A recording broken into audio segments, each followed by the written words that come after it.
Well, I'm back out at the lake, guys, and I'm trying to take your guys' recommendations and just take a few days to chill. I feel like that's what I've been doing all summer, but maybe I'm just not good at chilling because still pretty just, yeah, trying to just listen to my body. And I was planning on hunting, but my bow, I bent one of the cams on my compound bow and I took it apart to try and fix it, and then I couldn't remember how to put it all back together with all the strings and everything. So I thought, man, like what really like ministers to me and just like calms my nervous system down and allows me to just feel productive and enjoy myself. And I found that, I do like to be alone. That's when I feel kind of able to just let down and relax, because I don't have to, I'm not reading other people's energy or people that are around me, which tends to like cause angst. And then I realized that one of the most therapeutic things that I can do, and that is also really productive, is to just play around in the machine here. So that's what I'm doing today, and I feel really good about it.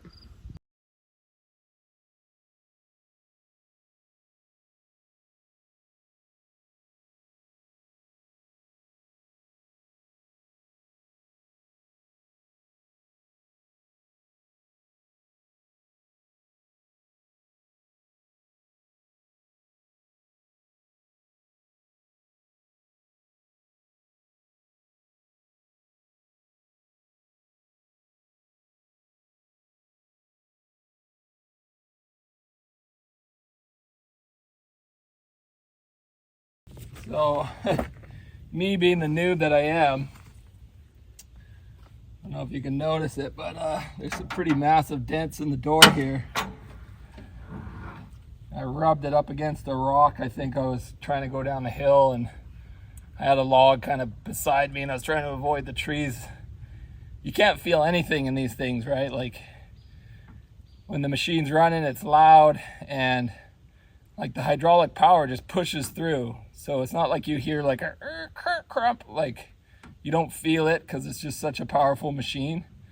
And this, metal's pretty thin, so it just crunched. I didn't even really notice it until like probably a week after I did, and I was like, what the heck? Oh, I must have rubbed it up against a rock. So I'm gonna try and bang some of the dents out here. It's hard when you're working in the forest to not hit stuff, especially when you're a rookie like me and you just don't have the awareness that experience gives you. But the other thing I got to do is air out this filter, because it's been pretty dusty and dry here. I haven't used it much all summer, but these things get chock full pretty quick.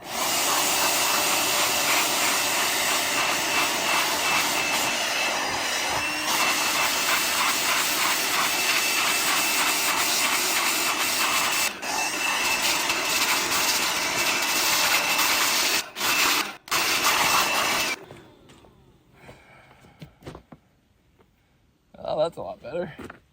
And that wasn't even, like, I'd already shook a bunch of it out. That was just what was left. It was pretty clogged full of dust.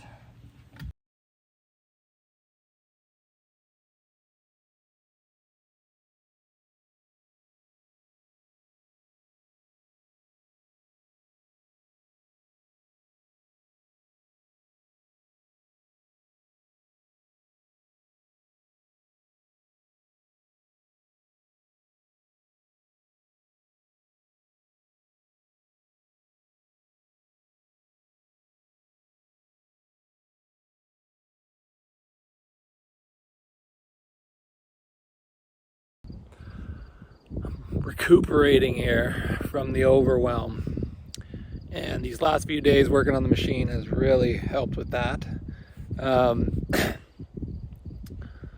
Sometimes you just need to like clear the space in nature, and it clears space in your head. And so the number one problem on this property is a lack of flat terrain. Like there's just, as you can see, everything's like rocky hills. You know, it's sloping. I got this big rock hill here, you know, and then we're sloping down like every, you know, more rock. It just keeps going back, which is beautiful. Don't get me wrong. I loved, you know, I wouldn't want just a dead flat property, but you do need flat area to habitate,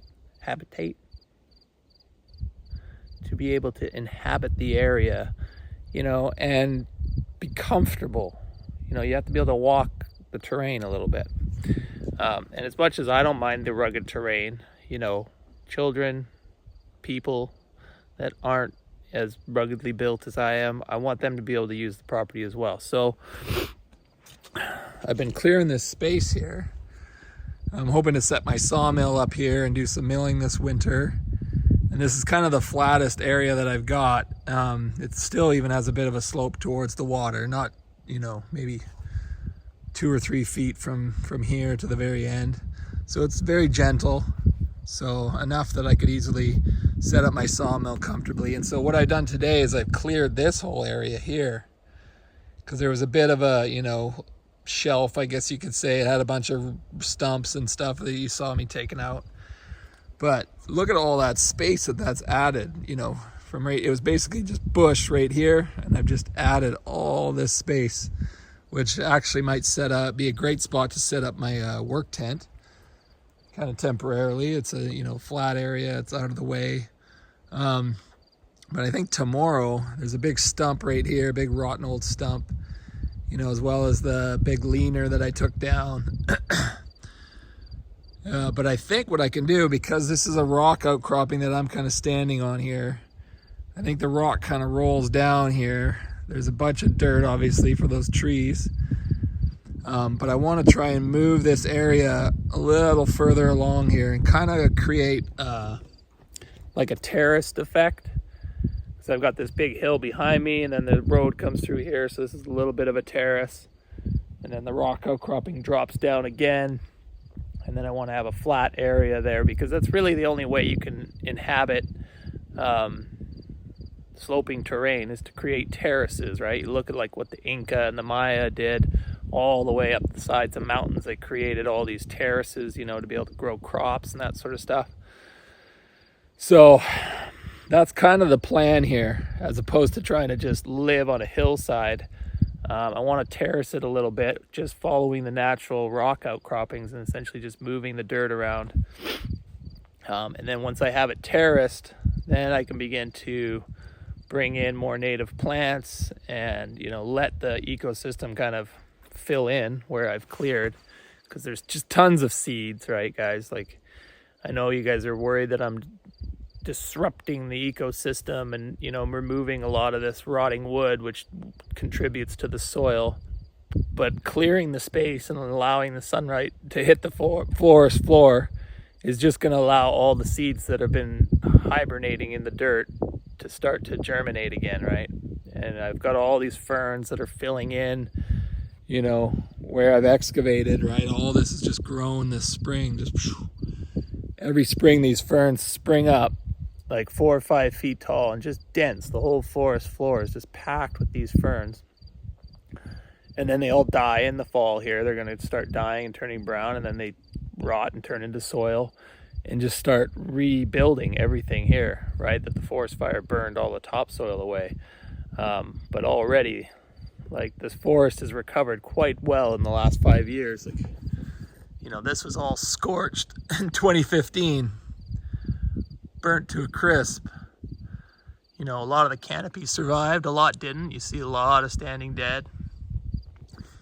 And even though I've come through here and dug all this up, it's already just in one season starting to fill back in again.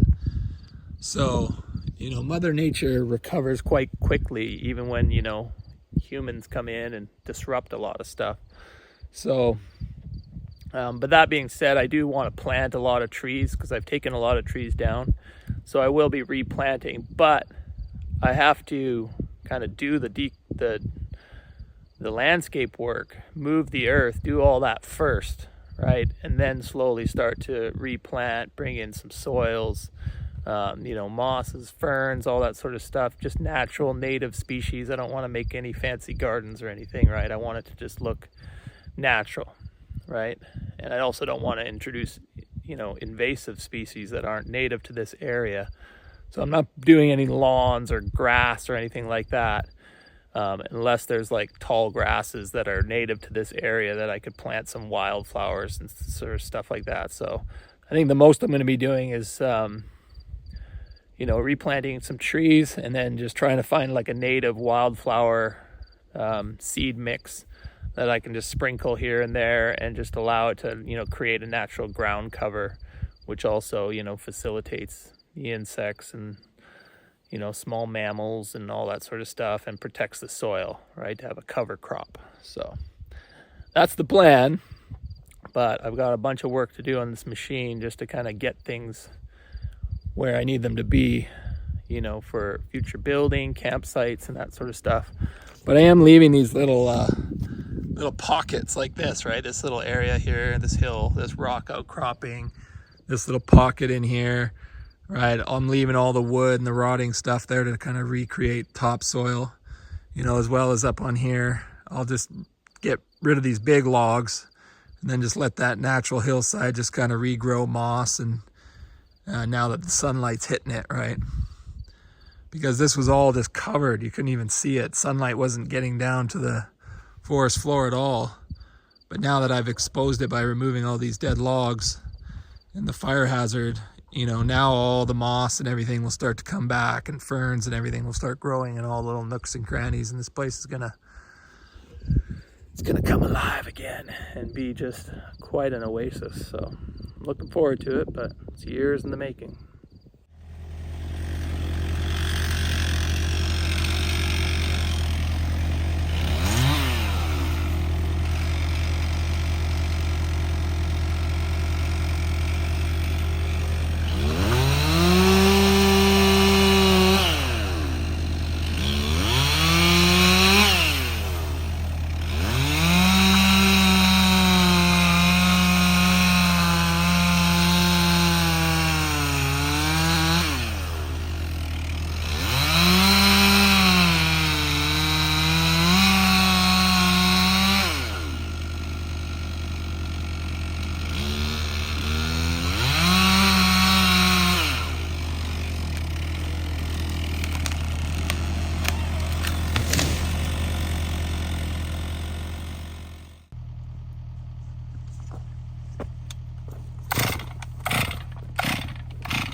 All right, here I'm building a small rock retaining wall around this large tree and building up the height of the road here so that I can kind of create a little fork access off to the right that goes up to the top of this little rock hill.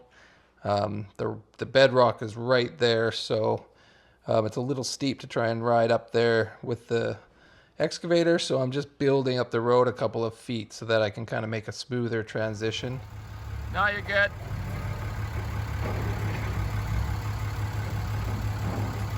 All right. Time to install some culverts out of the property today.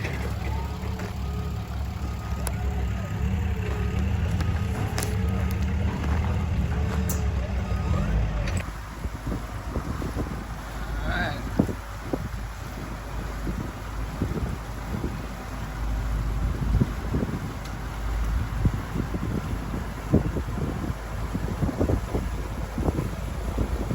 Well, I got some culverts hanging off the excavator here, so now I got to see if I can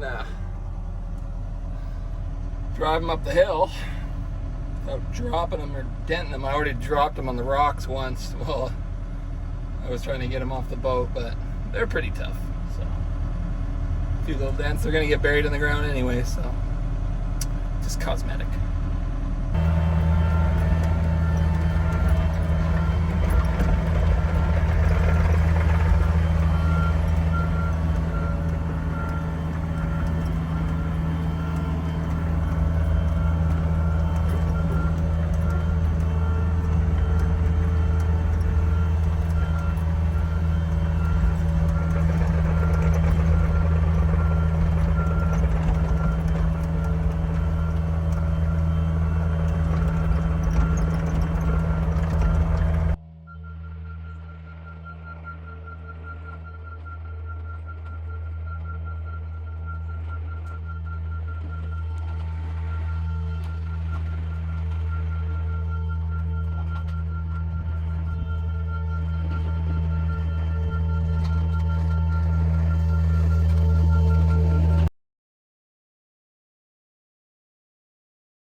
Alright, it's time to service this baby. I've never serviced a machine like this before.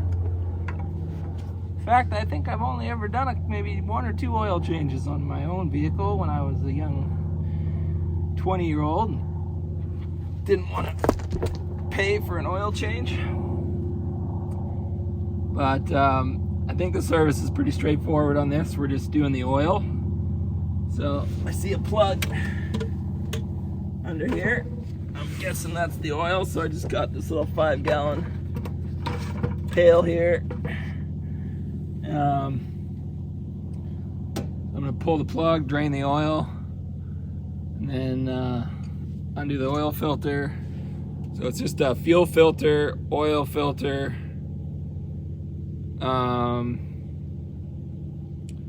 and like this little sediment filter thing, which I'm pretty sure goes in here. Maybe this is the fuel. No, that's the fuel filter. I just did that. But there's also a little filter that goes in here. So I gotta figure out how to get that off. Not too sure how to do that. It might just unscrew. But and then I just put some oil in. I got the whole service kit from the dealer, so I've got all the right stuff. Just gotta put it in the right spot, you know? Easier said than done sometimes.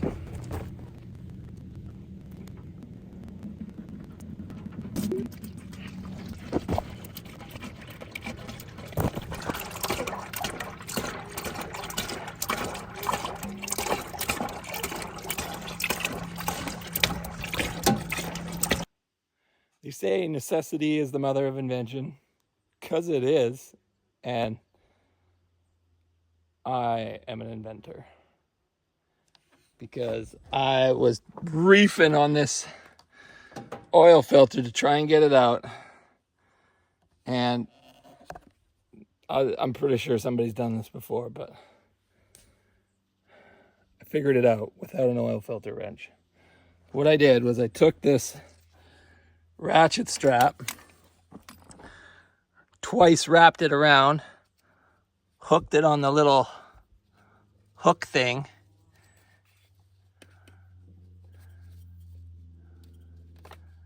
all right, so I got this strapped in there twice around the filter and then hooked on this and pried tight. And then I slipped the crescent wrench just on the hook there.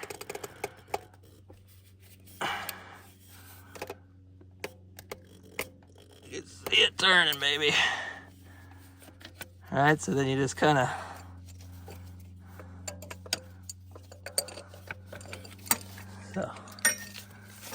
long story short, oh, she's still pretty tight, but she's moving. There we go. Woo-wee. So if you're ever in a pinch and you're doing an oil change in the middle of the woods, because that's where you do oil changes, right?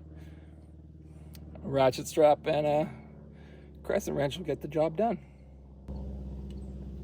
You're welcome. Thank you.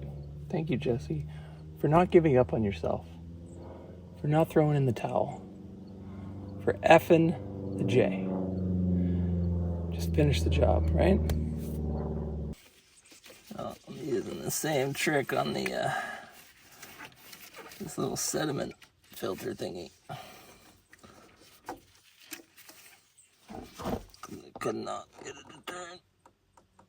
There she goes.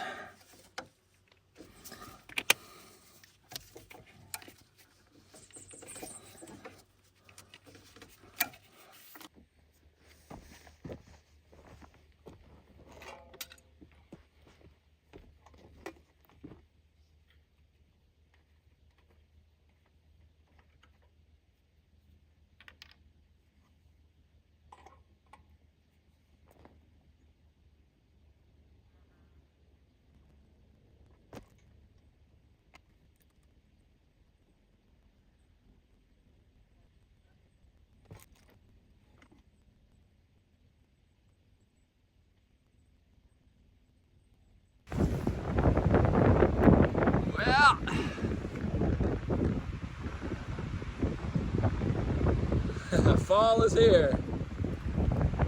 How do I know? Because my friggin' door just fell off. Get it?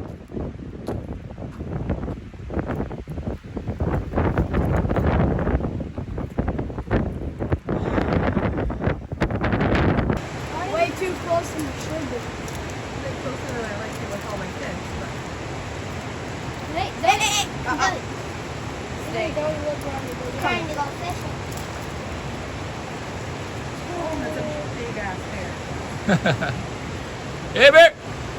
Hey! Stay. That's all you need to do. I am so frightened right now. They don't want nothing to do with you. Okay? He's just looking for fish. That's all he wants. I did see a fresh fruit that he did. Where? Full of fish.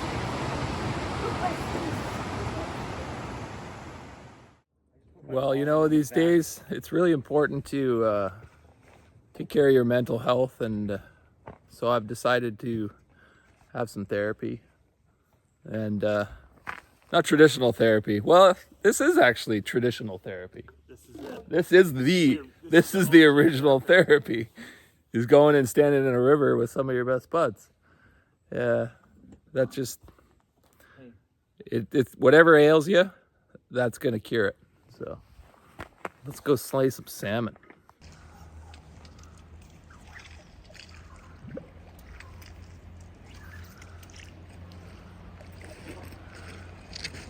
Just a couple fish in there.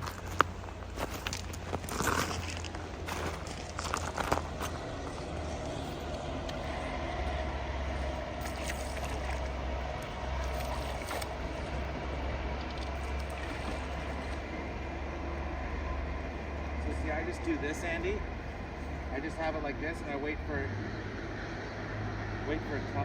tug.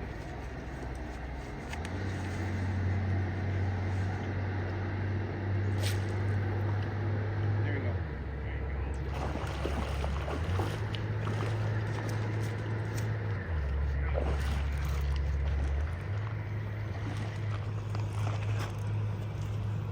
Bring her home, Drew.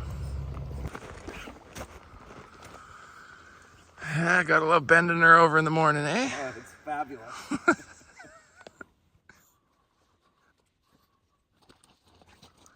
Just like that one.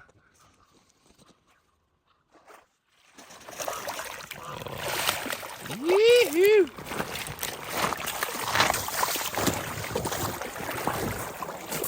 Oh, right in the fin. Whoops.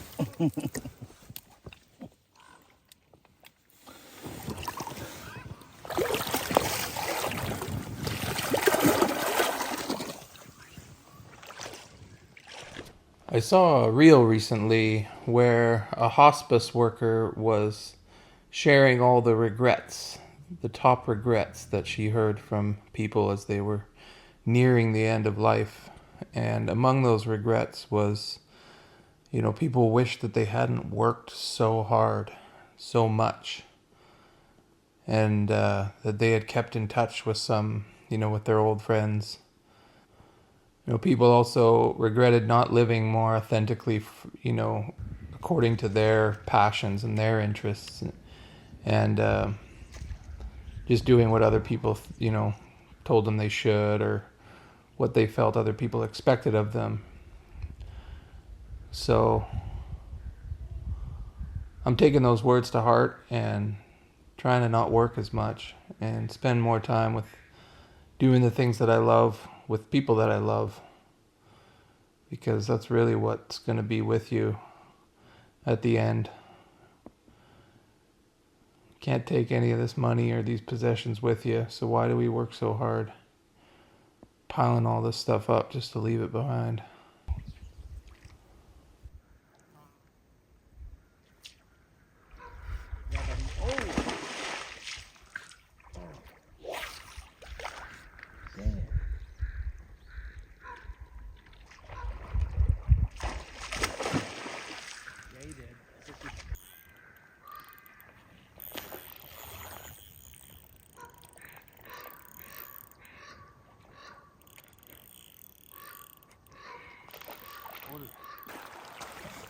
All right, who can get theirs ashore first? Yeah, buddy.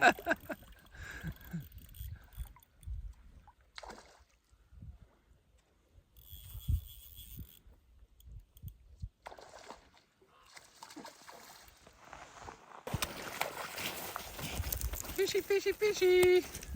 Oh, he pulled it. Oh, all that dancing around, eh? Went home alone. Bye-bye, fishy.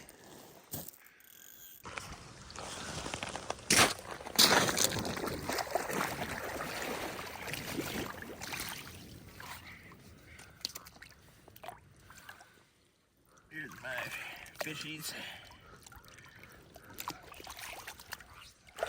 Big guy and a little guy. Not too bad. They started to go a little black from the being in the river, but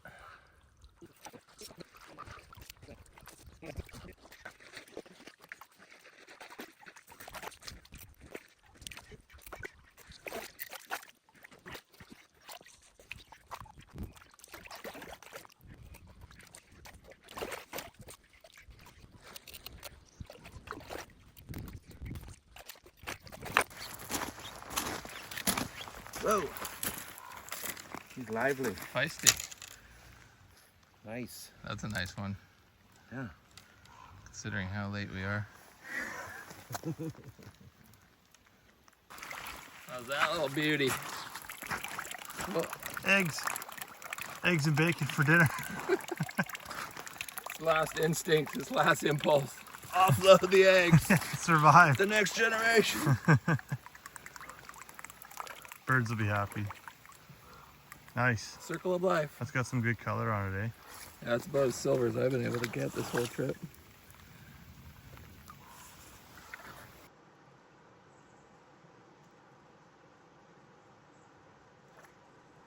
always tell myself I'll take more time for myself when work slows down, but when has work ever slowed down? So this fall, I'm going hunting, and I'm going fishing, and I'm spending more time with my family and my friends. The work will always be there when I come back to it.